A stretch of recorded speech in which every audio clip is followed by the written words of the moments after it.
Guru-guru penguji, dewan guru yang kami hormati, dan teman-teman kelas 10 dan kelas 11 yang kami banggakan.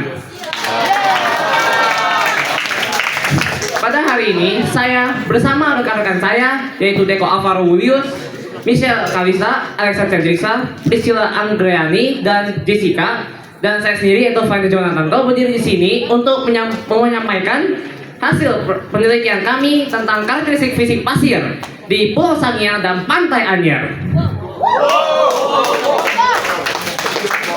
Baik, sebelum memulai presentasi ini, saya akan membacakan daftar isi mengenai apa saja yang akan kami bahas. Yang pertama ada rumusan masalah, kedua tujuan penelitian, ketiga teknik analisis data, hasil observasi, setelah itu ada pembahasan, kesimpulan, dokumentasi, dan terakhir ada lampiran. Sekarang presentasi akan saya serahkan kepada Michelle Kalisa. Baik, pertama ada rumusan masalah. Pertama, bagaimana karakteristik fisik pasir di zona yang terpapar energi gelombang Selat Sunda dan zona yang lebih terlindung di Pulau Sangiang dan Pantai Anyer. Kedua, bagaimana perbedaan yang signifikan dalam karakteristik fisik pasir antara zona yang terpapar energi gelombang Selat Sunda dan zona yang lebih terlindung di Pulau Sangiang dan Pantai Anyer. Dan yang terakhir, apa pemanfaatan pasir di zona yang terpapar energi gelombang Selat Sunda dan zona yang lebih terlindung di Pulau Sangiang dan Pantai Anyer.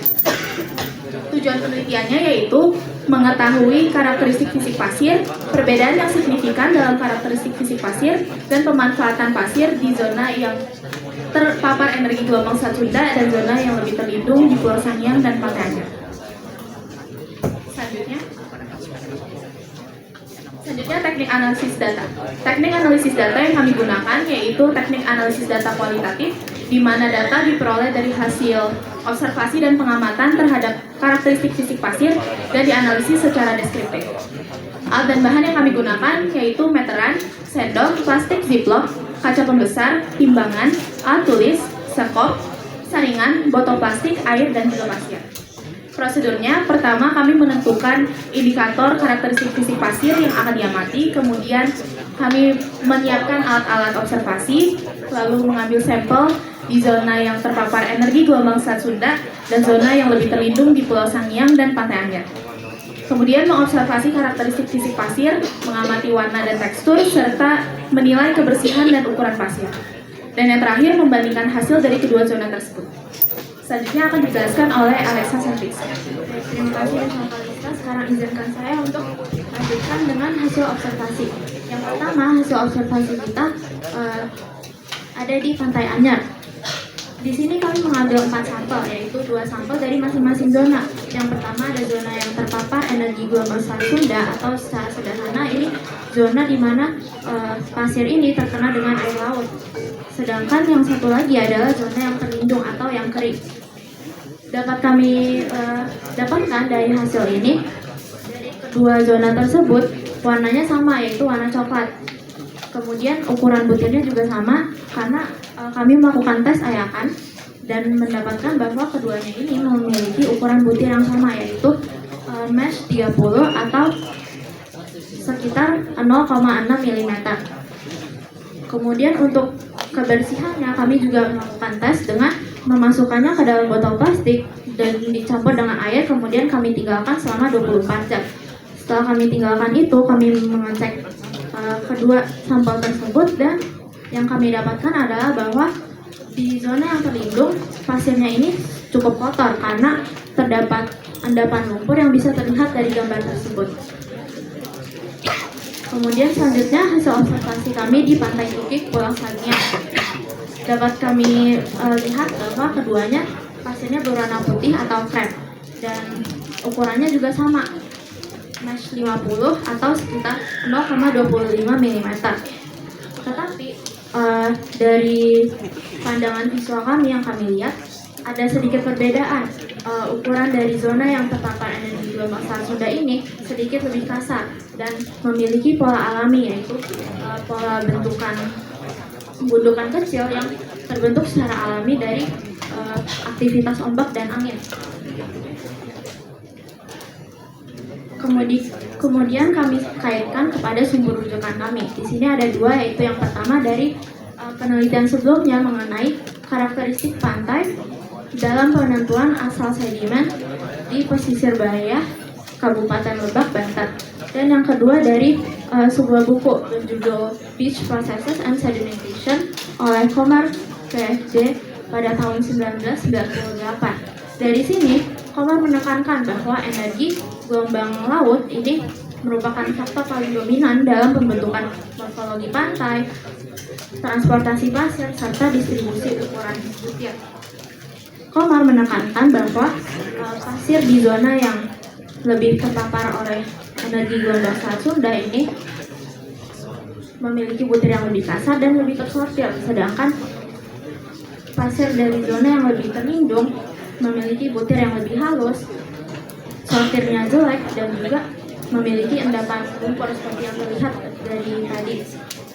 Dan ini juga terdapat sebuah gambar perbandingan hasil sampel-sampel kami.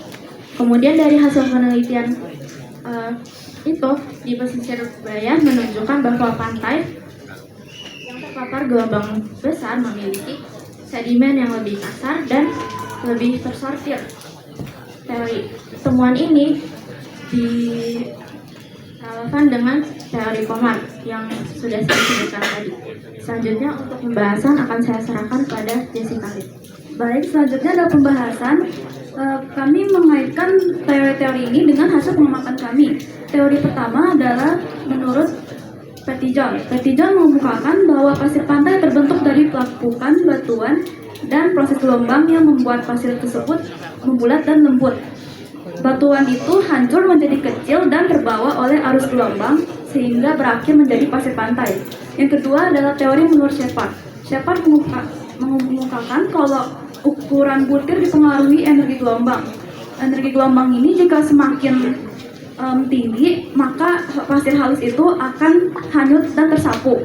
Sedangkan kalau gelombangnya stabil, maka pasir halus itu mengendap dan menumpuk, sehingga semakin banyak pasir halusnya. Teori ketiga adalah teori Fock, menjelaskan bahwa komposisi mineral atau kandungan mineral pada pasir dan jarak transportasi sangat berpengaruh pada warna, kehalusan, dan kebersihan pasir. Dan semakin jauh jarak transportasinya, maka semakin halus pasirnya. Dan jarak transportasi itu adalah perjalanan dari pasir itu dari awal tempatnya sampai ke menjadi pasir pantai. Lalu teori terakhir menurut Emery menambahkan bahwa aktivitas manusia seperti industri dan pariwisata juga memengaruhi kebersihan dan campuran sedimen pasir.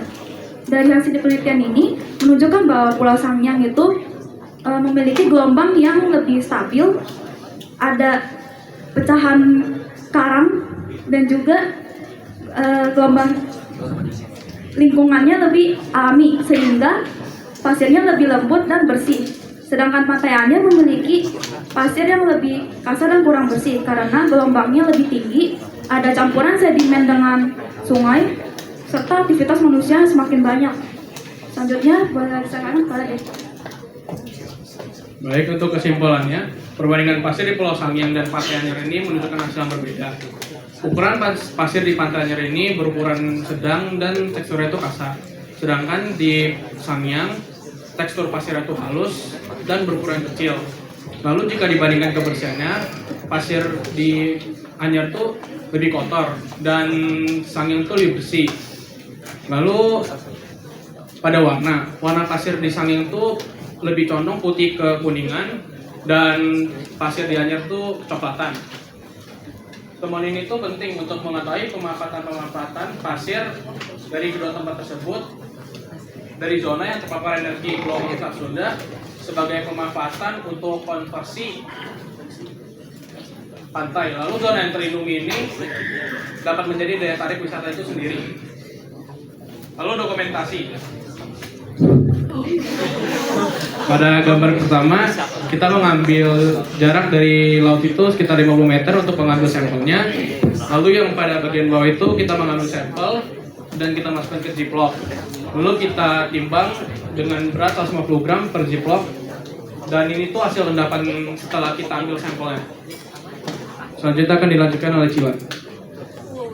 Berikut adalah hasil lampiran observasi kami di Pantai Anyer. Yang pertama ada warna dari kedua zona tersebut di zona yang terlindung dan di zona terlindung dan di zona yang terpapar gelombang Selat Sunda sama-sama memiliki warna coklat.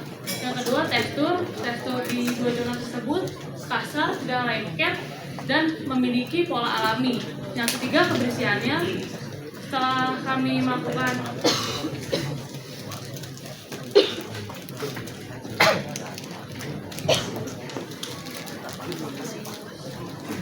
Oke, baik. Setelah memaparkan materi tentang hasil penelitian kami akan membuka sesi tanya jawab.